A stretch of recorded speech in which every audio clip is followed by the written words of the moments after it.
Alam mo ba kung ano yung nakapag-motivate sa'yo para pasukin ang mundo ng vlogging? O kanino ka ba na-inspire? Bakit gusto mo rin mag-vlog, 'di ba? So merong ganong mga katanungan sa isip natin or merong mga ganong pumapasok sa isip natin na bakit pinasok ko yung pagba-vlog or bakit gusto ko ring i-try yung mundo ng pagko-content, o 'di ba?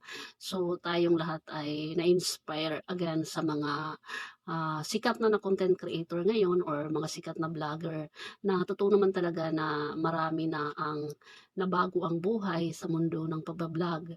So kaya halos lahat na talaga ay sumubok.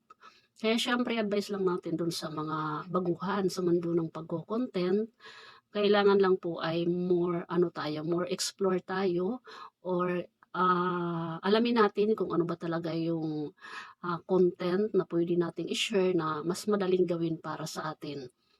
Actually, kanya-kanyang ano, kanya-kanya tayong buhay ano, kanya-kanya tayong ginagawa sa araw-araw.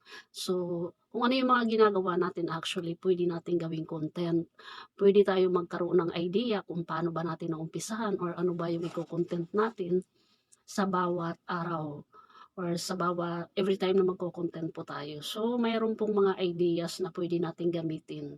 Actually, yung iba mas tinatangkilik yung mga videos natin kung mas nakaka-relate yung mga viewers natin, 'di ba? So, gano'n po yung ano natin, yung mindset dapat yung talagang minsan makaka-relate po yung ating ibang viewers, yung ibang mga manonood natin, yung mga followers natin, or yung mga friends na nanonood ng mga videos natin. Importante po ang gano'ng technique, okey? So, sana malaman po natin kung ano ba talaga yung alam natin na makakapag-encourage or makakapag-ano ba 'to, makakapagbigay ng learning or matutuwa yung mga viewers natin. Actually, maraming paraan 'no, kung hindi tayo marunong sa pagpapatawa or hindi talaga tayo komedyante, mayroong ibang way, mayroong ibang paraan. 'No, kailangan lang talagang malaman natin kung saan ba talaga tayo dito. Ano bang content yung bagay sa character or ano bang content na babagay sa atin, parang gano'n. Kasi ako until now talaga inaaral ko pa rin kung ano ba talaga yung content na bagay sa akin, okay. So lahat tayo, mga baguhan pa lang, ngayon ini-explore natin or inaalam pa natin kaya 'wag po tayong matakot sumubok.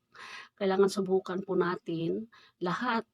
As long as okay naman yung content natin, yung again, hindi po tayo puwedeng gumawa ng content na, against po sa community standard ni Facebook, okey? Kung mayroong mga napapanood tayong hindi talaga kaaya-aya sa mata ng, ah, mga manonood, huwag po nating gayahin yun kasi para hindi naman masayang po yung channel natin or hindi masayang yung content natin. Medyo masilan po si Facebook, medyo masilan si Meta kaya ingat po tayo sa paggawa ng sa pag-upload ng videos, okay. Yung mga hindi talaga maganda sa mata ng tao or manonood. Hindi ko alam kung paano nakakalusot yung mga, alam mo yun, hindi na talaga maganda, yung mga nagpo-post ng sobrang laswa talaga tingnan. So, kailangan 'wag po natin silang gayahin kasi 'pag dumating yung time na ipinagbawal na talaga yun. Actually, bawal naman talaga siya kaso nga lang, hindi ko alam kung paano na-monetize yung mga ganong klaseng content. Sana matigil na 'to, hindi na 'to ipagpatuloy dahil kawawa yung mga kabataan 'no, kawawa yung ibang mga manonood na hindi pa talaga sapat yung edad na manood ng mga ganong klaseng video or content. Sana ipagbawal ito ni Meta para matigil na yung kalaswaan or hindi maganda. Kasi nasa social media dapat hindi po ito napapanood lalo na't open na po ngayon pati mga kabataan po ay nagse-cellphone na. Sana dumating talaga yung, ah, oras na bawal na yan talaga. Wala nang mamomonetize, wala nang makakasahod sa ganyang klaseng mga content or madimoni yung mga channel ng mga ganyang content creator. Kasi parang ano, alam mo yun, parang wala ng ano, wala na sa ayos yung social media, yung mundo ng ano, Facebook. Kasi bawal talaga yan, hindi ko alam kung bakit meron pa rin gano'n. Okay.